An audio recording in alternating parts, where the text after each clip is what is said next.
অবিলম্বে দুষ্কৃতীদের গ্রেফতারের দাবিতে পথ অবরোধ সনাতনী হিন্দু সমাজের নদিয়ার শান্তিপুরে।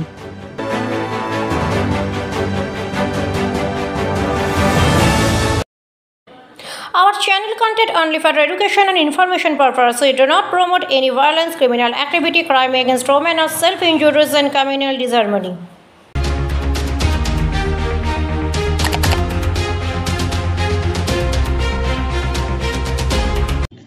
আবারও ক্রিকেট খেলাকে কেন্দ্র করে রক্তাক্ত হলো নদিয়ার শান্তিপুর। অভিযোগ, গতকাল ভারত পাকিস্তান খেলাকে কেন্দ্র করে এক দোকানদারকে মারধরের অভিযোগ ও ধারালো অস্ত্র দিয়ে কোপ মারার অভিযোগ ওঠে কিছু দুষ্কৃতীদের বিরুদ্ধে। এই ঘটনার পরিপ্রেক্ষিতে শান্তিপুর থানায় লিখিত অভিযোগ দায়ের করা হয়, যার ভিত্তিতে একজন দুষ্কৃতীকে গ্রেপ্তার করেছে শান্তিপুর থানার পুলিশ বলেই জানা যায়। বাকি দুষ্কৃতীদের অবিলম্বে গ্রেপ্তার করতে হবে। এই নদীতেই নদিয়ার শান্তিপুরের আরবান্দিতে পথ অবরোধ করে বিক্ষোভ দেখালো সনাতনী হিন্দু সমাজের সদস্যরা।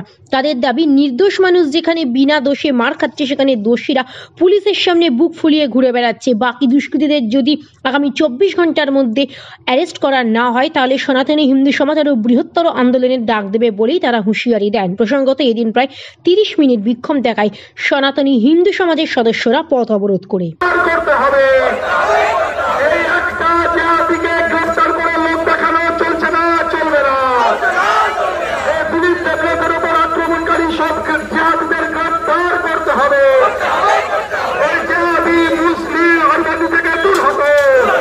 অবরোধ করলাম, একটা জিহাদি পাকিস্তান প্রেমী ধরা পড়েছে, আর বাকিগুলো এখনো ঘুরে বেড়াচ্ছে, ওই কাউন্টারে বসে বসে মদ খাচ্ছে।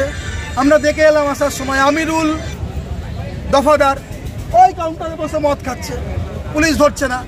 আমরা বলছি আজকে রাতের মধ্যে যে 7-8 জন ওনাকে মেরেছে আমিরুল দফাদার সহ তাদেরকে গ্রেপ্তার করতে হবে। একটা সম্রাট দফাদার অ্যারেস্ট হয়েছে, বাকিগুলোকে অ্যারেস্ট করতে হবে। আর না যদি অ্যারেস্ট না হয় তাহলে কালকে থেকে আরবান্দি জ্বলবে। আমি তো বলে দিচ্ছি, আরবান্দি জ্বলবে, আগুন জ্বলবে।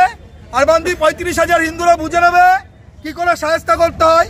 হয় পুলিশ অ্যারেস্ট করবে, নাহলে আমরা অ্যারেস্ট করবো, হিন্দুরা অ্যারেস্ট করবে।